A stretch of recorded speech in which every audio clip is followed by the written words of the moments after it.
Cuma kapan Mbak Bening merasa bahwa oh ini kayaknya lebih banyak apa ya, banyak orang yang semestinya tahu soal mindfulness, bahwa mindfulness ini mempunyai benefit gitu.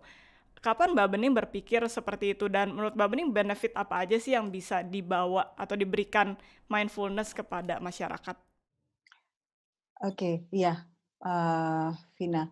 Jadi apa, ketika itu kan saya mengalami perjalanan hidup ya, journey ya, di mana saya juga Mm-mm. seorang ibu, menikah, kemudian bekerja, kemudian, kita juga mencoba untuk, survive, melakukan menangani banyak tanggung jawab gitu Hmm. kan. Nah, pada suatu ketika saya kolaps. Artinya, waktu itu saya kesehatan ya, kesehatan saya itu, semakin semakin terbebani sehingga saya ada sakit yang lumayan agak akut gitu ya, Hmm. kronis. Nah dari situ, beberapa tahun kemudian saya mengalami sakit, fisik ya, sampai saya sendiri, karena saya tidak ingin sakit tubuh saya karena apa, saya merasa bahwa tanggung jawab saya itu banyak, kenapa saya harus sakit, nggak bisa terima ya kan.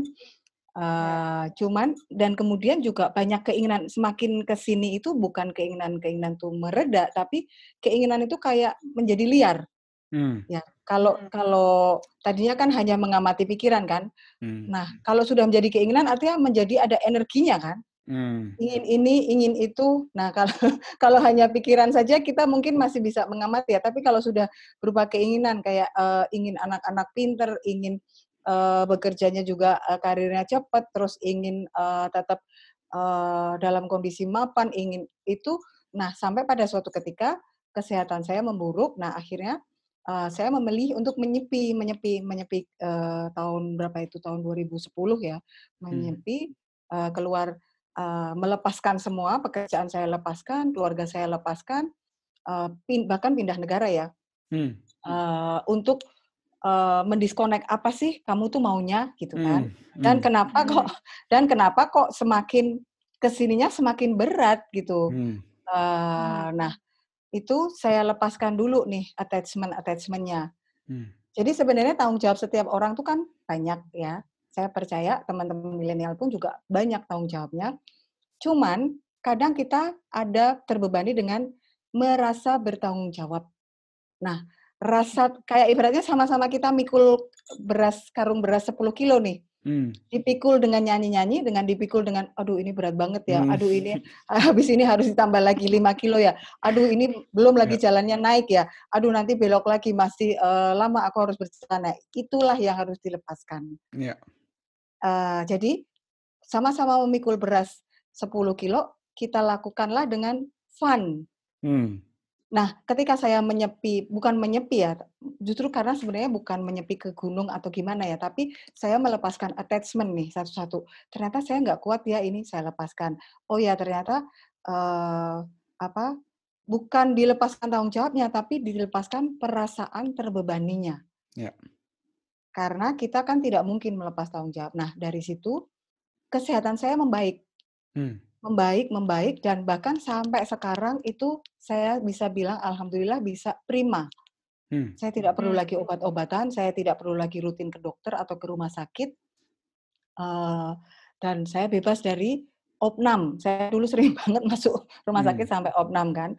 Nah itu saya bersyukur banget. Nah karena saya bisa merasakan itu, saya merasa bahwa ini manusia, orang harus tahu nih, teman-teman Hmm. harus tahu, karena saya tahu mereka juga sama kayak saya, kerja juga, sekolah juga, punya anak juga, kemudian bertengkar dengan pasangan juga, kayak gitu Hmm. kan. Nah, ini harus tahu nih gitu. Nah, terus saya balik lagi ke Jakarta, itulah di mana saya merasa energi saya ringan untuk melakukan banyak hal, lebih Hmm. banyak dari yang dulu saya lakukan. Hmm. Kalau dulu kan hanya kerja, terus keluarga, kerja, keluarga, udah Ya. capek banget gitu kan. Hmm. Nah, ternyata sekarang pun keluarga saya tetap, anak-anak juga tetap, saya kerja juga tetap, malah nambah Mindfulness Indonesia yang tanggung jawabnya tidak sedikit ini. Hmm. Yang menurut aku malah justru berat tuh di Mindfulness Indonesia ini. Cuman karena kita melakukannya dengan makanya kemarin saya sempat, beberapa kali sampaikan, inner child kita harus diajak fun, Hmm. joy, cheerful, celebrate, rejoice. Hmm. Pain atau rasa sakit atau rasa berat is always there, selalu ada. Tapi ketika kita bisa celebrate, nah itulah bedanya. Bukan menangisi tanggung jawab, tapi merayakan. Ya. Sebenarnya lucu juga ya, kok penderitaan dirayakan sih Mbak? Gitu kan. Iya. Kok penderitaan, beban, tanggung jawab, mikirin anak, harus cari uang, harus mengejar karir, harus melayani bos, harus kantor gitu. Iya, jadi itulah ketika kita nggak celebrate, satu persatu itu menjadi duri di dalam energi kita. Ya. Yang namanya duri itu kan nusuk, ya berdarahlah kita. Ya. Gitu kan. Ya. Gitu. Wow, itu ini ngobrol sama Mbak Bening nih kayak semua perasaan-perasaan dari dalam tuh naik ke permukaan gitu. Kenapa? Karena gini Mbak, waktu itu aku juga ada momen di dalam hidupku ya, sharing sedikit gitu ya. Waktu kuliah, aku masih kuliah di sini tuh kayaknya, ya Allah hidup berat banget kan, masih mesti kerja, masih mesti kuliah, bahasanya juga sulit, ini kan. Terus ada satu momen juga di mana aku udah mulai meditasi, terus aku juga mikir, ini sebenarnya sama kayak Mbak Bening tadi bilang gitu.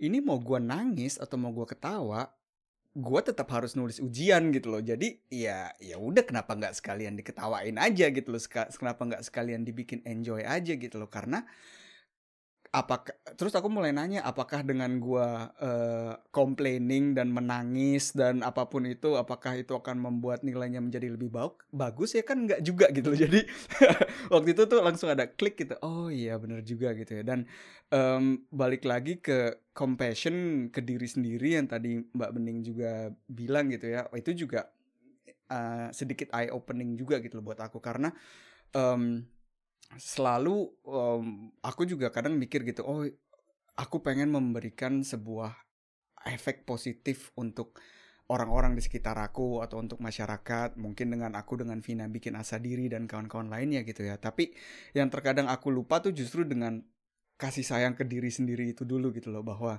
ya ini semua tuh adalah proses gitu loh. Jadi ada ups ada downs, ya dinikmatin aja. Ya karung beras karung beras itu ya kita jalan aja, kalau capek ya taruh dulu. Taruh dulu. Kalau udah kuat lagi ya naik dulu gitu.